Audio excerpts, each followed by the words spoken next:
തീർച്ചയായും career guidance ക്ലാസ്സുകൾ വിദ്യാർത്ഥികൾക്ക് അത്യാവശ്യമാണ്. നമ്മൾ ധാരാളം വിദ്യാർത്ഥികളോട് പഠിക്കുമെന്ന് പറയാറുണ്ട്.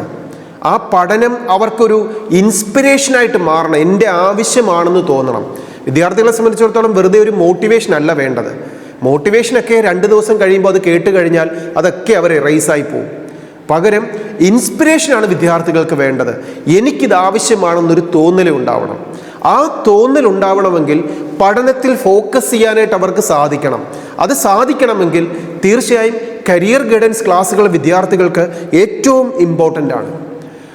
പ്രത്യേകിച്ച് 10th, 11th, 12th ക്ലാസ്സിൽ അത് സയൻസോ ഹ്യൂമാനിറ്റീസോ കൊമേഴ്സോ ഏത് സ്ട്രീം പഠിക്കുന്ന വിദ്യാർത്ഥികൾക്കും ആവട്ടെ, +2 ശേഷം അവരുടെ ജീവിതത്തിൽ ഉണ്ടാകുന്ന നല്ല കരിയർ സാധ്യതകൾ, ഇന്ത്യക്കുള്ളിലും വിദേശത്തുമൊക്കെയുള്ള സ്കോളർഷിപ്പോടെ പഠിക്കാൻ പറ്റുന്ന പ്രൊഫഷണൽ മേഖലയിലെ ധാരാളം സാധ്യതകളെക്കുറിച്ച്, ഏറ്റവും നല്ല ഡെസിഗ്നേഷനെക്കുറിച്ച്, പ്രൊഫൈലുകളെക്കുറിച്ച് ഒരു വിദ്യാർത്ഥി അറിഞ്ഞിരിക്കുന്നത് ആ പഠിക്കുന്ന സമയം കൃത്യമായിട്ട് പ്ലാൻ ചെയ്യാനും അതിലേക്ക് എത്തിച്ചേരാനുമൊക്കെ അവരെ നന്നായി ഹെൽപ്പ് ചെയ്യും. അതുകൊണ്ട് തന്നെ ഒരു വിദ്യാർത്ഥി നിർബന്ധമായും 10th ക്ലാസ്സിലോ 11th-ലോ 12th-ലോ ഒക്കെ പഠിക്കുന്ന സമയത്ത് ഏറ്റവും മികച്ച കരിയർ ഗൈഡൻസ് ക്ലാസ്സുകൾ വിദ്യാർത്ഥികൾ അറ്റൻഡ് ചെയ്തിരിക്കണം.